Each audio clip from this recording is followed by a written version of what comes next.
안녕하세요, 의사임당입니다. 여러분 혹시 알고 계세요? 요즘에 핫한 챗 GPT. 이 챗 GPT가 뭐냐? 대화형 인공지능 서비스예요. 웹사이트에 들어가서 질문이나 뭔가 궁금한 걸 쓰면은 인공지능 AI가 대답을 해주는 건데요.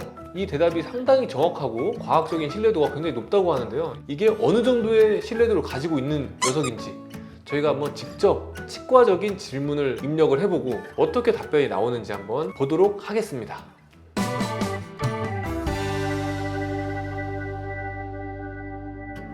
네, 첫 번째 질문부터 제가 한번 입력을 해볼 건데요. 교정기를 하고 껌을 씹으면 어떻게 될까요? 지금 문장이 나오는 거 보면은 굉장히 자연스럽게 주어, 목적어, 서술어, 그리고 접속사 이런 것들이 굉장히 자연스럽게 나오는 게 보이죠. 자, 제가 한번 읽어보겠습니다. 교정기를 착용하고 껌을 씹는 것은 교정기를 사용하는 사람들에게는 권장되지 않습니다. 교정기는 치아의 움직임을 제한하기 때문에 껌을 씹을 때 교정기가 손상될 수 있습니다. 또한 교정기를 착용한 이후에는 치아에 압력이 가해지면 교정치료가 더디게 진행되거나 치아에 손상을 일으킬 수 있습니다. 따라서 교정기를 착용하고 있는 동안에는 껌을 씹지 않는 것이 좋습니다. 자, 이 문장을 보면은 일단은 교정기를 꼈을 때 껌을 씹었을 때 생길 수 있는 문제점과 교정기를 안 꼈을 때 껌에 대해서 주의해야 될 점까지 정말 자세하게 설명을 해줬고, 기본적으로 교정 자체에 대해서도 간단한 설명이 들어가 있죠. 그러니까 이 질문 자체에 대한 답변만 간단하게 단답형을 하는 게 아니고 이 질문한 사람의 의도와 또 추가적으로 궁금해할 내용들까지 미리 이놈이, 그러니까 이 AI가 추측을 해가지고 답변을 해주는 거를 볼 수가 있습니다. 굉장히 신기합니다. 자, 그러면은 치과의사의 입장에서 이 답변이 어떠냐? 굉장히 좋은 답변으로 보입니다. 그런데 조금 더 디테일한 내용은 많이 빠져있죠. 예를 들어서 음식물이 교정기 사이로 더 잘 낄 수 있다. 껌이 교정기 사이에 엉겨 붙으면 떼어내기가 좀 어려워질 수 있다. 이런 디테일한 내용들까지 더 들어갔으면 좋지 않았을까? 이거 한 가지는 조금 약간 다른 얘기가, 치아에 압력이 가해지면 교정치료가 더디게 진행되거나 치아 손상이 될 수 있다. 여기서 이 교정치료가 더디게 진행된다, 이거는 조금 어떨 때는 맞고 어떨 때 틀린 얘기가 될 수 있어요.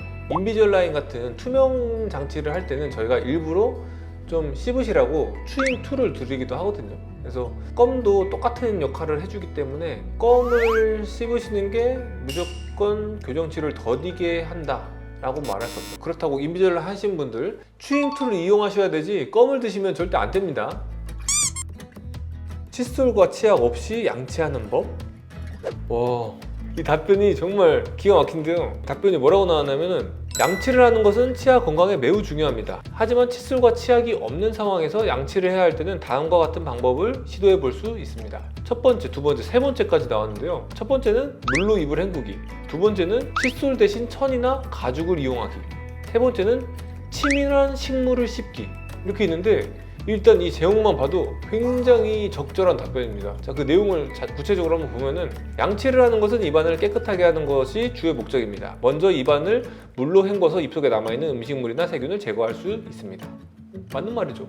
칫솔 대신 천이나 가죽 등 부드러운 소재를 이용해서 치아를 문질러서 치아에 끈적거리거나 더러움을 없앨 수 있습니다. 다만 이 방법은 칫솔과 비교하면 효과가 낮기 때문에 칫솔과 치약으로 양치하는 것이 좋습니다. 이거 정말 맞는 말이거든요. 옛날에는 칫솔이 없었잖아요. 칫솔이 없을 때는 이를 어떻게 닦았겠어요? 이렇게 천이나 가죽을 이용해서 이를 닦았겠죠. 저도 가끔 칫솔이 없을 때 손가락으로 닦을 때 있습니다. 물론 옷으로 닦을 수는 없으니까 손가락으로 닦는 거죠. 치밀한 식물 씹기는 물로 입을 헹구고 나서 치밀한 식물, 예를 들어서 샐러리, 당근, 브로콜리를 씹어서 치아를 문질러서 치아 끈적거리거나 더러움을 없앨 수 있습니다. 이렇게 나와 있네요. 그러니까 입을 헹구고 나서 치밀한 식물이라고 하는 게 이제 섬유질의 식물들을 얘기하는 걸로 보여요. 이거는 좀 번역에서의 좀 어색함이 있는 걸로 보이는데, 단단한 음식들을 먹는 게 침 분비를 더 자극하기도 하고, 물성 자체가 치아 표면을 긁어줘서 이물질들을 세척해주는 효과가 이중으로 있는 거죠. 정말 맞는 얘기입니다. 그리고 마지막으로 이 세 가지 내용에 대해서 얘기를 하고, 정기적으로 칫솔과 치약으로 양치하는 것이 제일 좋은 방법이다, 이런 당부까지 있지 않네요. 정말 좋은 답변입니다. 자, 그러면 이제는 조금 더 전문적인 내용으로 들어가서 질문을 해볼 건데요. 앞니 배열이 불규칙한데 라미네이트가 괜찮을까? 치아 교정이 괜찮을까? 사실 이 질문은 라미네이트가 좋다, 아니면 치아 교정이 좋다, 이런 답변이 나온다면 사실 좋은 답변이라고 할 수 없겠죠. 앞니 배열이 불규칙하다면 라미네이트와 치아 교정 중 어떤 것이 더 적합한지는 각자의 개인적인 상황에 따라 다를 수 있습니다. 정확하게 나오네요. 딱 한 가지로 정해주지 않습니다. 라미네이트는 비교적 빠르고 쉽게 이상적인 모양의 치아를 얻을 수 있는 비교적 간단한 치과 치료 방법입니다. 빠르고 쉽게 이상적인 치아 형태를 얻을 수 있다는 건 맞지만은 비교적 간단한 치과 치료 방법입니다는 사실 좀 치과의사 입장에서는 맞지 않다고 봅니다. 라미네이트가 굉장히 까다롭고 고난이도의 술식입니다. 마지막 이제 문단 보면은 따라서 불규칙한 앞니 배열이 있을 경우 치과 전문의와 상담하여 자신에게 맞는 치료 방법을 선택하는 것이 좋습니다. 치과 전문의는 개인의 상황을 고려하여 라미네이트와 치아 교정 중 어떤 치료가 더 적합한지 추천해 줄 수 있습니다. 제가 한 이 포괄적인 질문에 대한 최선의 답변을 이 친구는 해준 걸로 보여요. 누가 저한테 이렇게 앞니 배열이 불규칙한데 라미네이트가 괜찮을까 치아 교정이 괜찮을까 이렇게 카톡을 저한테 보냈다 하면은 사실 저는 답변을 하기까지 굉장히 오랜 시간이 걸릴 것 같아요. 왜냐면은 내가 이거를 답변해 줄 수 없다는 거를 어디서부터 어떻게 친절하게 답변을 해야 될까 를 고민하면 굉장히 오랜 시간이 걸렸을 것 같아요. 이 친구는 굉장히 그거를 친절하고 자세하게 그렇지만 마지막에는 결국 치과 전문의와 상담해서 개인의 상황에 맞춰서 치료가 필요하다는 얘기를 해주고 있는 거죠. 좋은 답변이고 듣는 사람도 충분히 납득할 수 있는 답변이라고 저는 생각을 합니다. 자, 다음 질문은 임플란트 하면 아픈가요? 자, 봐봐요. 지금 보면은 임플란트가 뭔지부터 설명을 하잖아. 임플란트 하면 아픈가요? 했을 때 그냥 안 아파요, 아파요 이렇게 답변하는 게 아니고 임플란트가 뭔지부터 지금 설명을 해주는 거예요. 자기가 아는 게 많다 이거야. 자기가 아는 걸 막 다 얘기해주고 싶은가 봐요. 시술 중에는 아프지 않다. 맞아요. 하지만 받은 후에는 아플 수 있다. 이거 맞아요. 제가 제 영상에서도 얘기했던 내용이고 하고 나서는 아플 수 있어요.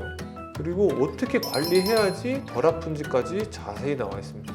말투만 제 말투로 가서 붙이면은 제가 말한 것 같아요. 그 정도로 제가 평소에 환자분들에게 설명드리는 거와 크게 다르지 않습니다.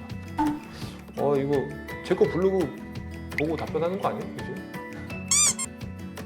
너무 잘 답변을 해주니까 아예 전문적인 질문을 한번 제가 해볼게요. 일반 분들은 이게 무슨 질문을 하는지조차도 알 수 없는 그런 질문을 했을 때도 이 친구가 치과적으로 굉장히 정확한 답변을 하는지 한번 알아보도록 하겠습니다. 자, 제가 진짜 말도 안 되는 질문을 입력을 했는데요. 제가 질문 입력하는 데만도 시간이 오래 걸렸죠. 제가 한번 질문을 읽어보겠습니다. 상악 부치부 잔존골이 3mm 남아있고 상악동 3개월가 심할 때 14, 15, 17 부위에 오스템 임플란트를 신입할 때 임플란트 픽스 사이즈는 얼마나 적절하고 고리수증은 얼마나 넣어야 할까? 이 말도 안 되는 질문인데 사실 이게 치과 의사가 답변하기도 상당히 좀 까다로운 질문이에요. 이거는 어떻게 답변할지 한번 보겠습니다. 답변이 굉장히 길게 나왔어요. 지금 내용은 사실 없어요. 아무 내용도 안 들어가 있는 거예요. 결국에는 뭐라고 해요? 의사와 상담하여 결정됩니다. 의사와 함께 결정되어야 합니다. 의사의 판단 아래 결정되어야 합니다. 의사와 상담을 통해 결정을 하고 양이 결정돼야 됩니다.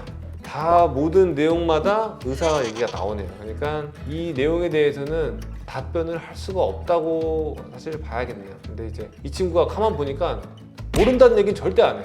그죠?